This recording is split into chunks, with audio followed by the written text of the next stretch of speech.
सोचिए, एक ऐसी शक्ति है ना जो हर जगह है, मतलब हवा में, पानी में, यहाँ तक कि हमारे अंदर भी, लेकिन फिर भी वो इन सबसे बिल्कुल अलग है, एकदम परे। आज हम वेदांत दर्शन के कुछ विचारों में थोड़ी गहराई से उतर रहे हैं, जो इसी रहस्यमयी अंतर्यामी ब्रह्म की बात करते हैं, मतलब वो तत्व जो सबके भीतर रहता है। हाँ, और ये विचार ना सोचने पर मजबूर करते हैं कि आखिर ये है कौन, ये अंतर्यामी, ये भीतर रहने वाला। हाँ, और ये कैसे मुमकिन है भाई कि वो हर चीज में हो भी और फिर भी उस चीज से अलग हो? बड़ा दिलचस्प है। बिल्कुल। तो चलिए, हमारे पास जो ये लेख और सूत्र हैं, इनकी मदद से जरा समझने की कोशिश करते हैं। हाँ, शुरू करते हैं। तो पहला शब्द ही है अंतर, जिसका मतलब हुआ अंदर। तो इन विचारों के हिसाब से हर वस्तु के भीतर एक तत्व है ना? बिल्कुल, एक तत्व है जो उस वस्तु से जिसमें वो रह रहा है उससे एकदम अलग है। अच्छा। उसी को परमात्मा या ब्रह्म कहा गया है। और ये सिर्फ हम जैसे मतलब प्राणियों में ही नहीं? नहीं नहीं, बिल्कुल नहीं। यही तो खास बात है। कहा गया है कि ये पृथ्वी, जल, अग्नि, सूर्य, मतलब जो सृष्टि के मूल तत्व है ना, उन सब में भी मौजूद है, पर उनसे स्वतंत्र है, अलग है। कई उपनिषद वाक्य हैं जो इसी तरफ इशारा करते हैं। वो कहते हैं कि ये तत्व जैसे पृथ्वी वगैरह, वो मानो उस अंतर्यामी का शरीर है। शरीर जैसे हमारा शरीर होता है। हाँ, एक तरह से। पर वो खुद इनसे कहीं ज्यादा सूक्ष्म है, बारीक है और अलग है। जैसे मान लीजिए बिजली तार में दौड़ती है, पर वो तार थोड़ी बन जाती है। सही उदाहरण है। अच्छा, एक और बड़ा मतलब मजेदार विचार है कि परमात्मा और जीवात्मा, यानी हम सब दोनों ज्ञान का सेवन करते हैं। हाँ, ज्ञानस से पता। हाँ, ज्ञानस से पता। अब देखो, जीवात्मा का तो समझ आता है, हम सीखते हैं, अनुभव करते हैं, ज्ञान लेते हैं। पर परमात्मा, वो तो सर्वज्ञ माना जाता है, वो ज्ञान कैसे पीता है? ये थोड़ा कंफ्यूजिंग नहीं है? हाँ, सवाल तो बहुत गहरा है। तो इन लेखों में ना दो तरह के मतलब सुझाए गए हैं। अच्छा। पहला तो ये कि परमात्मा हर पल, हर क्षण सब कुछ जान रहा है। हमारे छोटे से छोटे काम, हमारे मन में उठने वाले विचार, उन विचारों का, उन कर्मों का क्या नतीजा होगा, ये सब कुछ। हाँ। तो ये जो लगातार जानना है ना, हाँ, ये निरंतर जानकारी रखना, इसी को एक तरह से ज्ञान को ग्रहण करना या सेवन करना कहा है। अच्छा, मतलब कॉन्टिन्यूस अवेयरनेस। बिल्कुल। और दूसरा मतलब है अपने पास जो उसका अनंत ज्ञान है ना, उसका लगातार इस्तेमाल करना। जैसे ये दुनिया बनाना, इसे चलाना, इसमें न्याय व्यवस्था बनाए रखना, इन सब कामों में परमात्मा अपने उसी ज्ञान का तो उपयोग कर रहा है ना? तो ये पीना कोई बाहर से चीज लेना नहीं है, या तो लगातार जानना है या अपने ही ज्ञान को काम में लाना है। ये दिलचस्प है। लेकिन अगर वो सब कुछ हर पल जान रहा है, जैसा आपने कहा, तो फिर वो सवाल वापस आ जाता है हमारी आजादी का। हाँ। क्या हम जो करते हैं वो करने के लिए स्वतंत्र हैं, या सब पहले से फिक्स है, क्योंकि वो तो जानता ही है? नहीं, देखिए, यहीं पर ये दर्शन एक बहुत ही, क्या कहूँ, महीन संतुलन बनाता है। अच्छा। बताया गया है कि परमात्मा, ईश्वर, जीव और प्रकृति का जो मूल स्वभाव है ना, उसको पूरी तरह जानता है। इसे कहते हैं स्वरूपतः ज्ञान। स्वरूपतः ज्ञान यानी बेसिक नेचर। हाँ, बेसिक नेचर।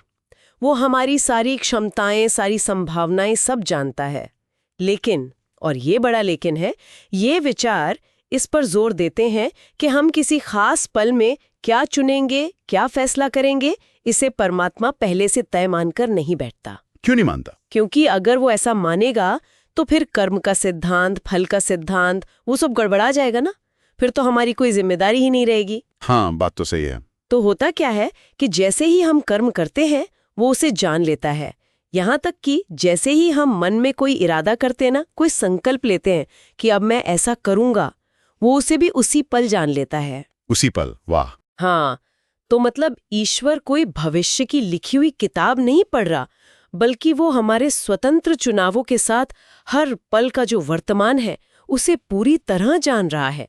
ये वाकई एक अनूठा समाधान है इस पहेली का। हाँ, ये संतुलन तो समझ में आया, काफी गहरा है। पर फिर भी हम इतने पक्के तौर पर कैसे कह सकते हैं कि ये जो अंदर बैठा है, या अंतर्यामी, ये परमात्मा ही है? हमारी अपनी आत्मा, मतलब जीवात्मा या फिर प्रकृति, ये क्यों नहीं हो सकते? इन विचारों में क्या तर्क दिए गए हैं इसके लिए? हाँ, इसके लिए कई मजबूत कारण दिए गए हैं। एक तो यह कि इस अंतर्यामी का जिक्र सिर्फ हमारे शरीर के अंगों में ही नहीं है, जिसे अध्यात्म कहते हैं, अच्छा। बल्कि बाहरी दुनिया की चीजों में भी है। पृथ्वी, जल, सूर्य, जिन्हें अधिदैवत कहा गया है। अब जीवात्मा तो सिर्फ अपने शरीर तक ही सीमित मानी गई है ना? हाँ, ये बात तो है। दूसरा, परमात्मा को अत्यंत सूक्ष्म, मतलब सूक्ष्मतम कहा गया है। सबसे बारीक, इतना बारीक कि वो किसी भी मोटी स्थूल चीज में आराम से घुस सकता है। जैसे आग लोहे के गोले में समा जाती है पर लोहा नहीं बन जाती। तीसरा, इसे एक खास तरह के आनंद का स्रोत बताया गया है, विशिष्ट सुख। छांदोग्य उपनिषद में आता है ना, कम्भ्रम खम्भ्रम। कम्भ्रम खम्भ्रम, हाँ। वो सुख जो हमारी इंद्रियों के सुख से, मतलब खाने पीने, देखने सुनने वाले सुख से कहीं ज्यादा ऊंचा है, अलग है। ठीक है। और चौथा? और शायद सबसे जरूरी, कि इसी ब्रह्म को जानने से परम गति मिलती है, यानी मोक्ष। ब्रह्म विदाप्नोति परम। ये क्षमता जीवात्मा या प्रकृति में नहीं बताई गई है। लेकिन फिर भी एक सवाल मन में रह जाता है, जीवात्मा भी तो चेतन है, वो अपने शरीर में एक तरह से अंदर रहने वाली तो है ही, तो उसे अंतर्यामी क्यों नहीं मान सकते? हाँ, ये शंका उठ सकती है, लेकिन इस संभावना को नकारा गया है। क्यों? तर्क ये दिया गया है कि जीवात्मा का आकार अणु माना गया है, मतलब बहुत ही छोटा, इतना छोटा कि वो एक ही समय में पूरे शरीर में या पूरी दुनिया में फैलावा नहीं हो सकता। अच्छा, जैसे मान लीजिए एक मोमबत्ती, वो पूरे कमरे को रोशन तो कर सकती है, पर वो खुद फिजिकली हर कोने में मौजूद तो नहीं होती ना। हाँ, ठीक है। और अगर ये मान भी लें कि जीवात्मा हर अंग में बटा हुआ है, तो एक और मुश्किल आती है, उसे कहते हैं अनावस्थित दोष। मतलब अगर मान लो किसी का हाथ कट गया, तो क्या आत्मा का भी एक हिस्सा कट जाएगा? ये तो हो नहीं सकता। नहीं, ये तो ठीक नहीं लगता। अच्छा, और प्रकृति, वो क्यों नहीं? हाँ, अब प्रकृति की बात करें, वो भले ही हर जगह फैली हुई हो, व्यापक हो और सूक्ष्म भी हो सकती है, पर उसे जड़ माना गया है। मतलब उसमें अपनी चेतना नहीं है, और उसमें किसी के भीतर रहकर उसे कंट्रोल करने की, रेगुलेट करने की क्षमता नहीं बताई गई। जबकि अंतर्यामी को क्या कहा गया है? नियामक, कंट्रोल करने वाला। अच्छा, कंट्रोलर। हाँ, इसलिए केवल परमात्मा ही हैं जो इन सभी शर्तों को पूरा करते हैं। हर जगह होना, सबसे सूक्ष्म होना, चेतन होना, कंट्रोलर होना और परमानंद का स्रोत होना। तो मतलब इन सब बातों को जोड़कर देखें तो इन विचारों से एक ऐसे अंतर्यामी ब्रह्म की तस्वीर बनती है जो अदृश्य रूप से हर जगह है। बिल्कुल। सब कुछ जानने वाला है, सबको कंट्रोल करने वाला है, लेकिन फिर भी सबसे अलग है, सबसे न्यारा है, और वही असली सुख, परमानंद का स्रोत है। हाँ, बिल्कुल सही समझा। और ये ना एक बहुत गहरा विचार हमारे लिए छोड़ जाता है। क्या? जैसे कि कहा गया, परमात्मा हमारे संकल्पों को भी जानता है, ठीक उसी पल जब वो हमारे मन में उठते हैं। संकल्प किया कि मैं अब ऐसा करूंगा, हाँ, उसको भी वो जानता रहता है। अगर ऐसा है तो जरा सोचिए, ये हमारे अपने अंदरूनी जीवन, हमारे इरादों, हमारी नीयत के प्रति हमारी अपनी जवाबदेही को कितना ज्यादा बढ़ा देता है।